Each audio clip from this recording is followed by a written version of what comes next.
Recently, LeBron James and Stephen A. Smith have been trading shots publicly. But when you take it and you get personal with it, it's my job to not only protect my damn household, but protect the players, you know? What do you make of LeBron confronting you in the aftermath of that situation? I thought it was weak. I thought it was some bullshit. But just when it seemed like it was all talk, things got real. A private voice memo from LeBron just leaked, and it's not just about basketball anymore. What did LeBron say? And is this the moment their feud goes too far? In today's video, we're unpacking all of this. Let's get right into it.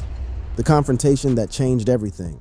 In the world of NBA media coverage, few rivalries have captured public attention quite like the recent feud between basketball icon LeBron James and outspoken ESPN commentator Stephen A. Smith. What began as professional criticism quickly escalated into a personal confrontation that sent shockwaves through the sports world. On March 6, 2025, during a highly anticipated matchup between the Los Angeles Lakers and the New York Knicks, what should have been just another regular season game instead became the epicenter of NBA drama. In a moment that would soon go viral across all sports media platforms, LeBron James approached Stephen A. Smith courtside during the third quarter of the game. This wasn't a casual conversation between two basketball personalities. This was a father defending his son. According to Smith's own account on his podcast, he was sitting courtside next to Ari Emanuel, the founder of William Morris Endeavor, and comedy legend Larry David, when the confrontation occurred. Smith described the moment in vivid detail. Apparently, LeBron had walked out of the timeout, and I turned around and he's right here in my face. He said, yo,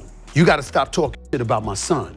You gotta stop with my son. That's my son. That's my son. The confrontation wasn't just a fleeting moment. It was the culmination of tensions that had been building for months, centered around Stephen A. Smith's criticism of Bronny James, LeBron's son, and a rookie with the Lakers. Smith had been vocal about his belief that Bronny wasn't ready for NBA play, suggesting that the young athlete should spend more time developing in the G League rather than being given minutes at the highest level of the sport. What made this confrontation particularly noteworthy wasn't just that it happened, but where and when it took place. This wasn't a private disagreement behind closed doors. This was LeBron James, one of the most recognizable athletes on the planet, confronting a high-profile media personality in front of cameras during a nationally televised game. The timing was especially significant as Smith had just announced a major contract renewal with ESPN that same day. LeBron later addressed the confrontation during an appearance on the Pat McAfee show, where he offered his perspective on the situation. He emphasized that while he accepts criticism of players' on-court performances as part of the job, he draws a line when it comes to his family. Never would I ever not allow people to talk about the sport, criticize players about what they do on the court. That is your job, to criticize or to, be in a position where, okay, if a guy's not performing, that is all part of the game. That's all part of the game. But when you take it and you get personal with it, it's my job to not only protect my damn household, but protect the players. LeBron didn't stop there. In a moment of raw emotion, he took direct aim at Smith, suggesting the commentator was reveling in the attention the confrontation was generating. And I think a lot of the media, including him, and I know he's gonna be happy as hell. He's gonna be smiling from ear to ear when he hears me talking about him again. Oh my God, he's gonna get home and grab some ice cream out of the fucking freezer and sit in his chair in his tighty whities on the couch. This colorful description by LeBron comparing Smith to an ice cream binging couch-bound fanboy added another layer of intensity to their already heated exchange. LeBron even likened Smith's repeated mentions of the incident to a Taylor Swift tour run, implying that Smith was capitalizing on the drama for attention. For his part, Smith didn't shy away from the controversy. On his own podcast, he characterized LeBron's approach as weak and bullshit, though he acknowledged that he was listening to LeBron as a father, not just as a player. This distinction would become crucial to understanding the deeper context of their disagreement. What makes this confrontation particularly fascinating is that it wasn't just about basketball analysis. It exposed the complex dynamics between media criticism and personal relationships in the sports world. LeBron wasn't just a player defending his reputation. He was a father protecting his son from what he perceived as unfair treatment by a powerful media voice. The confrontation itself might have remained a relatively minor incident in the endless cycle of NBA news if not for what happened next. Just 2 days later, on March 8, 2025, before a game against the Boston Celtics, LeBron was caught on a hot mic speaking with ESPN broadcaster Richard Jefferson.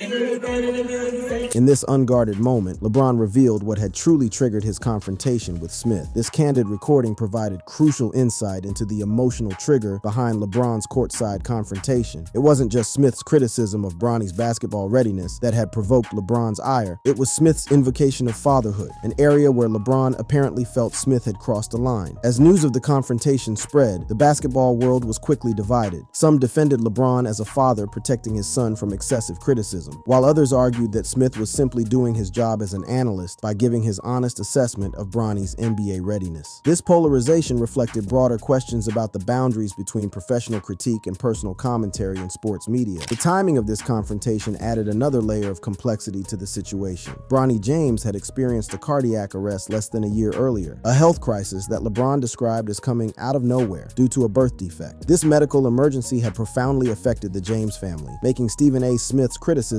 even more sensitive in LeBron's eyes. This helps explain why LeBron's reaction was so visceral. His son had overcome a life-threatening condition to pursue his basketball dreams, only to face public criticism that LeBron perceived as unfair and premature. The confrontation wasn't just about basketball analysis, it was about a father's protective instincts after nearly losing his son. The story of this feud is far from simple, and understanding both sides requires examining the deeper context of fame, family, and the intense pressure faced by second-generation athletes. Stephen A. Smith's side: I'm pleading to you as a father. To truly understand the conflict between LeBron James and Stephen A. Smith, we need to examine what specifically triggered LeBron's courtside confrontation, which were Smith's comments about Bronny James and his readiness for NBA competition, comments that Smith maintains were never intended as attacks on Bronny personally, but rather as criticism of how LeBron was handling his son's entry into professional basketball. The catalyst for the confrontation came after a rough outing for Bronny James during a game against the Philadelphia 76ers on January 28, 2025. In that matchup, Bronny played 15 minutes, went scoreless on 0 for 5 shooting, committed 3 turnovers, and struggled on defense, especially while guarding Tyrese Maxey, who erupted for 43 points, with 8 of those scored directly against Bronny. The following day, on the January 29th episode of ESPN's First Take, Stephen A. Smith gave a fiery assessment of Bronny's performance and place in the NBA. He suggested Bronny wasn't ready for this level, and remarked that the young guard was in the league primarily because of his father, LeBron James. These comments didn't sit well with LeBron, who later confronted Smith at a Lakers game in March 2025, defending his son and expressing frustration over the criticism. But you see what you see. Bronny James has played in 13 NBA games. Ladies and gentlemen, he's averaging 0.3 points, 0.3 assists, and 0.4 rebounds.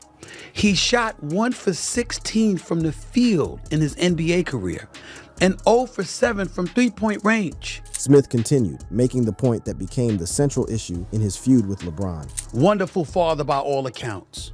I'm not casting any aspersions on him. I'm saying, that's your son, bro. You know the game of basketball. He ain't ready yet. Why put him in that position? You had your moment being on the court with him. Now that kid's got to go earn his stripes, which I believe he will do. Watching him in the G League. The most controversial moment came when Smith directly appealed to LeBron as a father, using language that would later be identified in LeBron's hot mic conversation as the specific trigger for his anger. I'm questioning him as a father because I'm saying, yo, wrap your arms around him and say not now, not just yet. That's questioning somebody's fatherhood. This comment about questioning fatherhood was delivered with clear sarcasm, as Smith believed he was making a reasonable point about protecting Bronny from excessive pressure and scrutiny. However, it was precisely this framing, positioning himself as someone advising LeBron on how to parent, that crossed a line for the NBA superstar. Smith has maintained consistently that his criticism was never about Bronny's talent or long-term potential. In fact, he explicitly stated, I think the kid's got potential. I think the kid will be in the NBA one day. I watched him in the G League doing this thing. I think he's going to be fine eventually, but that's not the case yet. And because it's not the case yet, and then you see some of these numbers, I do find myself looking at LeBron James instead of Bronny James, because LeBron is the basketball savant. To provide further context for his position, Smith explained that he had deliberately avoided covering Bronny during his high school and college careers, specifically to protect him from undue scrutiny. Because he's LeBron's son, you know how they're going to judge him. And before anybody wants to jump on me, remember, I never saw Bronny James play until he showed up in the NBA. and the G League. I refused to watch him because if I watched him, I would have to talk about him, and I didn't want to talk about LeBron James' son because I thought it was so unfair to the kid. He's such a wonderful kid. Wonderful family. This self-imposed restriction, according to Smith, came from a place of concern for Bronny, not antagonism. His argument centers on the idea that LeBron's status as one of basketball's greatest players created an environment where his son would inevitably face intense scrutiny and unrealistic expectations. In Smith's view, he was advocating for Bronny to be allowed to develop at a more natural pace, away from the overwhelming pressure of NBA competition before he was truly ready. Smith further emphasized that his criticism was never about Bronny's talent, but rather about the process of his development and entry into the NBA. He drew a comparison to other famous father-son duos in sports, suggesting that LeBron's approach was unusually interventionist. Melo didn't do that, or it hasn't yet, and I know he wouldn't. D-Wade. D-Wade, Tim Hardaway Sr., Rick Barry, the list goes. None of them did that. None of them. He's the only one. And I said, yo, that's why I'm saying this to you. Smith also referenced a particularly powerful analogy during his original commentary, comparing the situation to boxing legend Joe Frazier putting his son Marvis Frazier in the ring with heavyweight champion Larry Holmes before he was ready. I used the boxing analogy on First Take earlier today. And I used Marvis Frazier, the son of Joe Frazier. Go back and look at the highlights. He went into the ring against heavyweight champion Larry Holmes, who had one of the best jabs and one of the best right hands in boxing history. The comparison was particularly pointed, as Smith went on to describe how Holmes had to repeatedly signal the referee to stop the fight because Marvis Frazier was clearly outmatched. Hit him again, waved the referee to stop the fight because he knew the kid didn't belong in the ring with him. And you know who took the hits for that? Joe Frazier, former heavyweight champion of the world, one of the great fighters in history.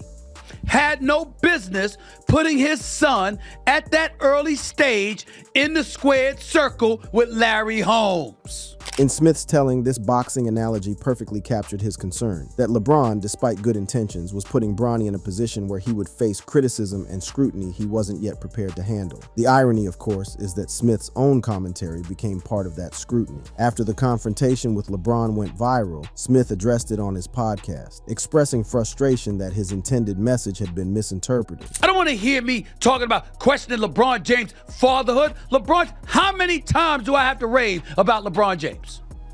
On ESPN, I put up a ticker. Great father, great husband, great philanthropist, great businessman, great actor, great producer, great director, great. This passionate defense reflects Smith's consistent position that his criticism was never intended as a personal attack on LeBron's parenting, but rather as professional commentary on a basketball situation that happened to involve a father and son. Smith emphasized that he has always praised LeBron's character and achievements, even going so far as to say that LeBron James is underpaid and that he should get paid much more than he's getting paid. Smith also revealed a frustration with what he perceived as hypersensitivity from LeBron and his camp. Come on, y'all. I mean, it's gotten to a point where this LeBron sensitivity is just beyond the pale.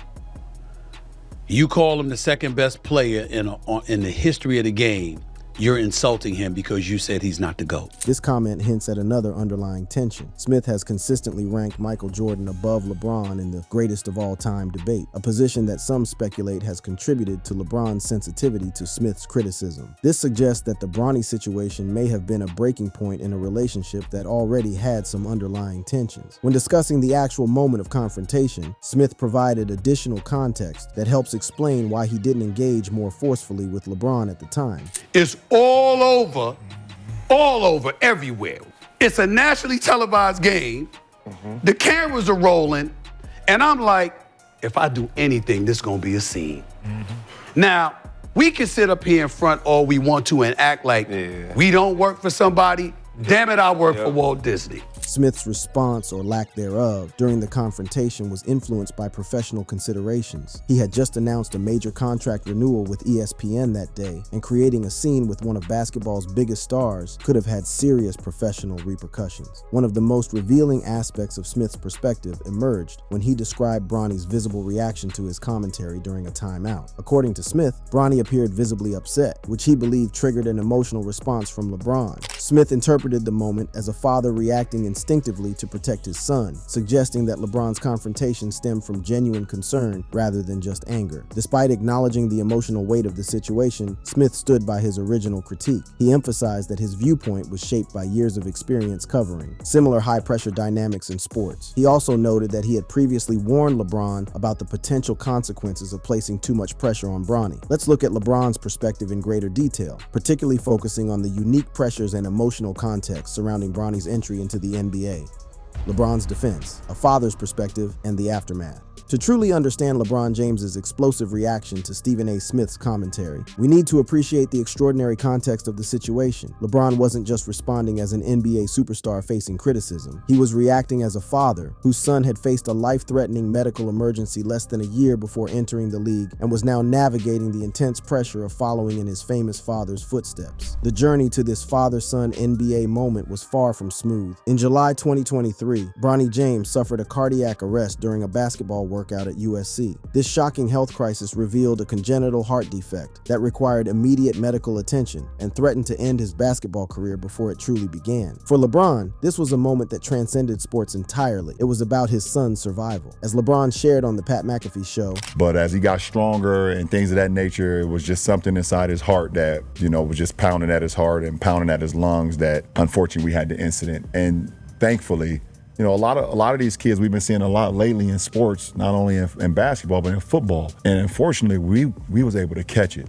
LeBron went on to express sympathy for families who weren't as fortunate. This near tragedy fundamentally altered LeBron's perspective on Bronny's basketball journey. What might have once been primarily about athletic achievement became something more profound, a celebration of his son's survival and perseverance. This explains why LeBron was so emotionally invested in Bronny's NBA debut and subsequent development. It represented not just a professional milestone, but a powerful personal triumph over potentially fatal health challenges. LeBron also revealed on the show that he had spoken with someone who had experienced a similar cardiac event. I had a good friend of mine, who went through a cardiac arrest as well. And he told me that, it took him, and he played basketball as well. And back then when it happened to him in the early 2000s, they wasn't with going back to performing. It was like, if it happened, it's over. His friend's experience suggested that recovery typically took years, not months. And he told me, he was like, man, I'm gonna be honest, it took me about 2.5 years to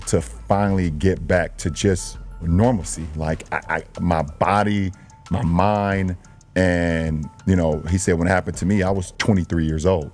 Bronny was 19 years old, and he's like, it's gonna take a little time. In his view, the fact that Bronny was playing at all, less than 2 years after a life-threatening cardiac event, was already an extraordinary achievement that critics like Smith were failing to acknowledge. The emotional significance of playing alongside his son in the NBA cannot be overstated. When asked about the experience of making NBA history as the first father-son duo to play together, LeBron described it as an almost out-of-body experience. I wasn't even there. Like, I might have been in the rafters. I might have been at home. My body may have been at home watching the game, watching the moment. I completely was not there. And but damn, that was an unbelievable moment, man. For LeBron, Bronny's NBA journey wasn't just about basketball statistics or living up to external expectations. It was the culmination of a dream that had nearly been destroyed by a medical emergency. When discussing Bronny's development as a player, LeBron expressed nothing but pride in his son's progress. For me, as a mentor and as a teammate of his, and that wants to see him thrive because I've seen the work he's put into the game, I am super proud of his development to where he is now. From the moment that,